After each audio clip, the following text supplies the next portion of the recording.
So I'd like to start with a story that took place here in Israel. It's a story that took place with an Egged bus driver and a policeman. The Egged bus driver was driving on the road from Yerushalayim to Tel Aviv, and he was pulled over, not for speeding, but for having too many passengers on his bus. According to the policeman, it was 118 passengers to be precise. Now, when you get a ticket, so there's this little box at the bottom that you can check, which gives you the opportunity to go to court in order to try to argue your ticket. And this bus driver decided that he was going to try to argue his case in court. So there was a date set a few months later, and the bus driver and the policeman both go to court to plead their cases. Israeli courts are very, very interesting. I myself have managed to be in them a couple of times. Nothing too bad. I was more there just as to testify about certain things. And usually the way it works is the judge comes in a little bit late, the lawyers are in sandals or in jeans. It's a really nice atmosphere. People are talking on their phones. And anyway, so this court case starts, and the policeman gets up, and he says that on so-and-so date he stopped this driver for having 118 passengers on his bus. And the bus driver says, lo nachon. It's not true. And the policeman says, nachon, it is true. And the driver says, lo nachon. And this is going back and forth for a while. The judge calls for a break after about 10 minutes of this arguing to go out and make a phone call to her friend about something. And then they come back in, and the argument continues. And it's really getting nowhere until finally at one point, the bus driver says, I can prove to you that I didn't have 118 people on the bus. So the court becomes very silent, and the judge says to the bus driver, how can you prove it? So the bus driver gets up and he says, I'll tell you how I can prove it. It is physically impossible to fit 118 people on a regular Egged bus. So the judge decides that there's only one way to check this out. So they go and they take an Egged bus, they drive it down to Machane Yehuda, to the marketplace, to the shuk, and they decide that they're going to go and take people from the street and start loading them onto the bus. Now an Egged bus has 52 seats.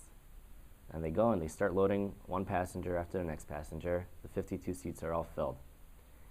After the 52 seats are filled, they start putting people, tripling them up, putting them on laps, some people on the bus driver's lap, and people are standing, people are all squished in. They get in, after those 52 people, they get 60, they get 70, they get 80. 87 people, that's it. There's no more space. There's no more room for anybody to move. And they go back to court. And since, even though the bus driver definitely had more people than he was legally allowed to have, but since he, the testimony that was brought in was wrong, was incorrect, he was let off the hook, and he was fine. He was exempt from paying the ticket.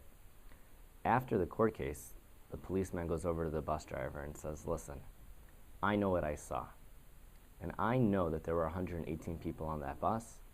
I can count. You got off the hook. You're clean. You're free to go. But I'm never going to be able to sleep another night in my life unless you tell me, how'd you do it? Did you do some magic or something? You have a secret compartment? Because I know that there were 118 people on the bus."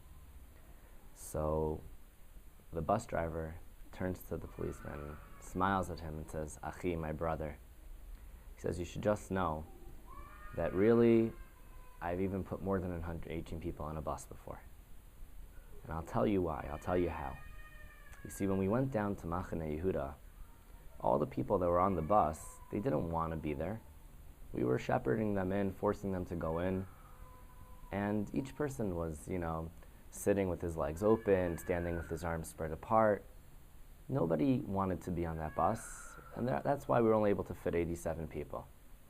But when I'm driving from Yerushalayim to Tel Aviv, and people know that if they miss my bus, they're going to have to wait another hour in the scorching heat with all their bags to get on the next bus, each person really, really wants to be on that bus.